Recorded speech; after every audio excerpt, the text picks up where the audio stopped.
عورتوں نے مردوں کا ریپ کیا، یہ کس ملک میں ہوا، ہمارے ملک میں کب ہوا، ذرا مجھے پلیز سمجھائیے گا۔ یہ دیکھیں، یہ تقریباً 3 دن پہلے گجرانوالہ میں بھی ابھی ہو چکا ہے۔ کفن والی عورت کو نہیں چھوڑتے یہ لوگ، چھوٹے چھوٹے بچوں کو نہیں چھوڑتے مدرسوں میں یہ لوگ، یہ کیا بات کرتے ہیں؟ عورتوں نے مردوں کا ریپ کیا، یہ کس ملک میں ہوا، ہمارے ملک میں کب ہوا، ذرا مجھے پلیز سمجھائیے گا۔ یہ دیکھیں، یہ تقریباً 3 دن پہلے گجرانوالہ میں بھی ابھی ہو چکا ہے۔ 3 نوجوان اوباش لڑکیاں جو ہیں، ایک نوجوان کو اغوا کر کے انجیکشن لگا کے بے ہوشی کے عالم میں ان کو ریپ کا نشانہ بنایا ہے، پھر ان کو وہاں ہی چھوڑ کے اخباروں میں باقاعدہ وہ اخبار کی کٹنگ بھی میرے پاس ہے۔ اس سے پہلے بھی کئی واقعات اس طرح ہو چکے ہیں، وہ اپنی جگہ۔ لیکن اصل میں بات یہ ہے کہ جب ہم قرآن و سنت کے خلاف کوئی بھی کام کریں گے تو اس میں سقم ہوگا۔ ایک تو یہ ہے کہ اگر کسی خاتون نے یعنی اس مجرم کے ساتھ انہوں نے معاونت کی ہو تو ان کے لیے کیا سزا ہوگا۔ میرے کہنے کا اصل مقصد یہی تھا کہ اس وقت ایسا قانون بنایا جائے جو قرآن و سنت کے مطابق ہو۔ قرآن و سنت اس چیز کو دیکھتی ہے کہ وہاں مرد کے لیے بھی اور خاتون کے لیے دونوں کے لیے سزا برابر ہے، وہاں کسی کے ساتھ ظلم اور زیادتی نہیں ہو رہی۔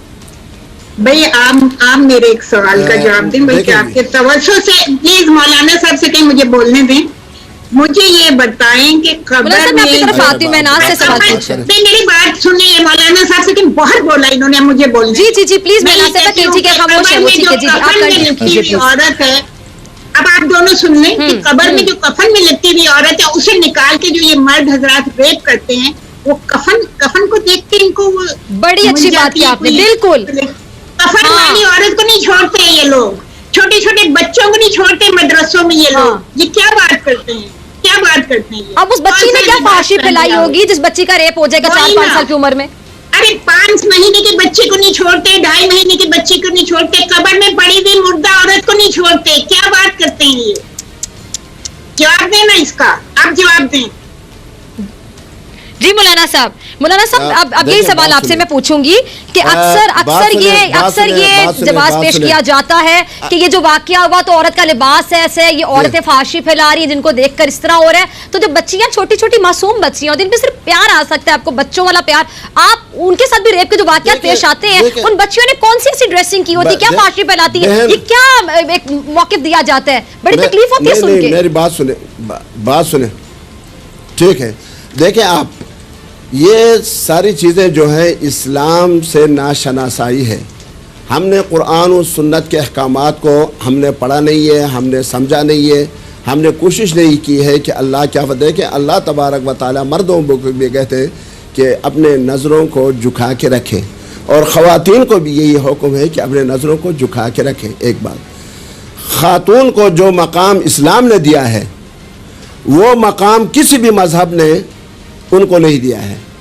وہ ماں کی حیثیت سے اس کے قدموں کے تلے جو ہے، نیچے جو ہے جنت کو رکھا گیا ہے، یعنی ان کی تابعداری میں اللہ تبارک و تعالی انسان کو اسلام نے عورت کو بہت مقام عزت دی۔ یہی عورت ہے جب یہ بیوی کی صورت اختیار کر لیتی ہے تو اس کے اور بھی مقام یعنی اونچا ہو جاتے ہیں، مقام اونچا ہوتا ہے۔ وہ یہ ہے کہ گھر کا وزیر داخلہ، تمام اختیارات کا مالک یہی خاتون ہے۔ اگر اس کے بچے ہوں تو بچوں پیدا ہونے کے بعد وہ ایک مالکہ کی حیثیت اختیار مولانا صاحب سوری میں آپ کی بات کاٹ رہی ہوں، اسلام کی بات تو میں کر ہی نہیں، اس میں تو کسی کی دو رائے ہو ہی نہیں سکتی نا، میں بھی مسلمان ہوں، میرا صاحب بھی مسلمان ہے، آپ بھی، ہم سب سمجھتے ہیں، ٹھیک ہے، لیکن مولانا صاحب میری بات سمجھنے کی کوشش کیجیے گا۔ یہ جو لوگ یہ بات کرتے ہیں، تاثر دیتے ہیں، ان لوگوں کے اس مائنڈ سیٹ پہ آپ کیا کہیں گے؟ عرض کر رہا ہوں ایک دو واقعہ کہیں مسجدوں میں یا کہیں مدرسوں میں ہو چکا ہے، اس کو بنیاد بنا کر یہ کالجوں میں، یونیورسٹیوں میں جو کچھ ہو رہا ہے، آج کل جو کچھ کریں، کیا کل پرسوں 12 دن کا جو واقعہ ہو چکا ہے، کیا یہ مدرسے میں پڑھنے والا بندہ تھا، کیا یہ مدرسے میں رہ رہا تھا، یا کیا یہ مسجد سے آیا تھا، کیا یہ کسی دینی ادارے سے آیا تھا؟ لیکن یہ غلط بات ہے. مدرسے کی بات بھی نہیں ہو رہی. ایک دو مدرسوں کے سوال نہیں سمجھ رہے. یہ مغرب زدہ لوگ ہیں. مولانا صاحب مغرب میں لوگ کیسا لباس پہن کے پھرتے ہیں؟ مغرب میں کتنا لوگ اوپن ہے. میری بات سنیے گا ایک منٹ مولانا صاحب, وہاں پہ کتنے لوگ لبرل ہیں, تو وہاں پہ تو آئے دن اس طرح کے واقعات پیش ہے, وہاں پہ کیوں نہیں آتے؟ یعنی معاشرہ بھی کسی چیز کا نام ہے نا, اور اس غلامی میں انہوں نے اپنا زندگی گزارا ہے, اب بھی اس غلامی میں یہ ہے. اسی وجہ سے مغرب میں عورتیں جس سوریہ میں پھر رہی ہوتی ہیں وہاں تو ہر وقت مرد ان عورتوں کے ریپ کرتے پھریں. میں ناز آپ کا پوائنٹ چاہوں گی, یہ آپ کسی اور سائڈ پہ نکل گئے. آپ کی باتیں بالکل ٹھیک ہیں, میں اگری کرتی ہوں, لیکن نہیں, آپ یہ بات سمجھیں, ہمارا معاشرہ تربیت. آپ تو ایک بات آپ تو بات کر رہے ہیں. مولانا صاحب فیصلہ قاضی بھی ہے, سب کچھ ہے, تو ہمیں کیوں بلایا ہے یہاں؟ اس کا فائدہ کیا ہے؟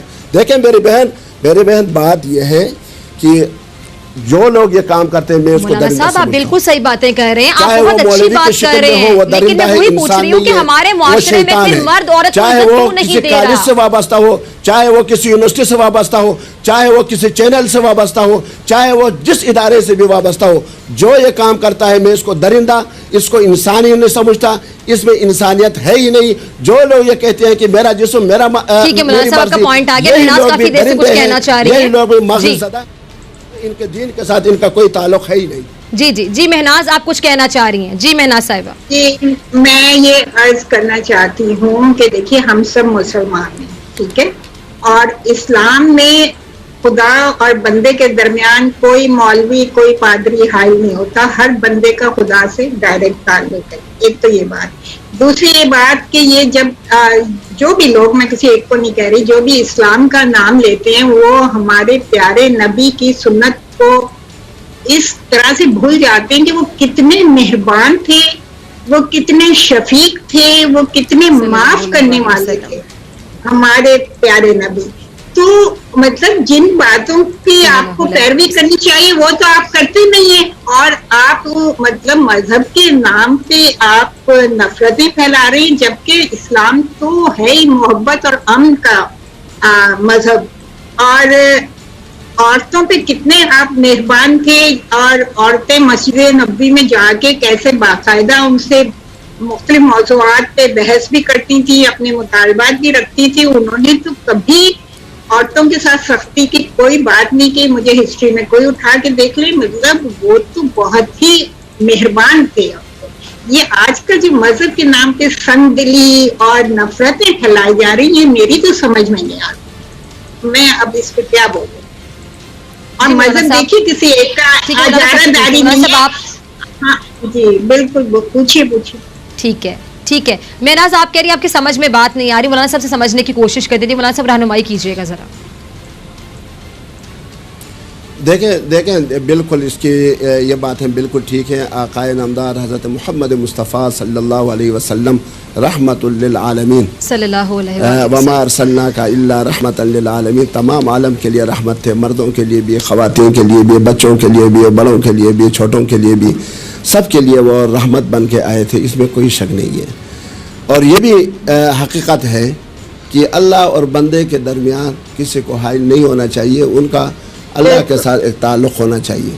لیکن وہ تعلق جو ہے اگر قائم ہوتا ہے تو ان کے بدن سے یہ واضح ہو جاتا ہے کہ یہ بندہ اللہ کا ہے, یہ اللہ والا بندہ ہے. اور اس کے بھیرنا, اس کا اڑنا, اس کی حرکات, اس کی سکنات, اس کے شب و روز, ان کے گفتار, یہ سارے جو ہیں عقائد نامدار حضرت محمد مصطفیٰ صلی اللہ علیہ وسلم کے ارشادات کے مطابق, اس کی زندگی کے مطابق یہ گزرتی ہے. تو اس میں کوئی شک نہیں.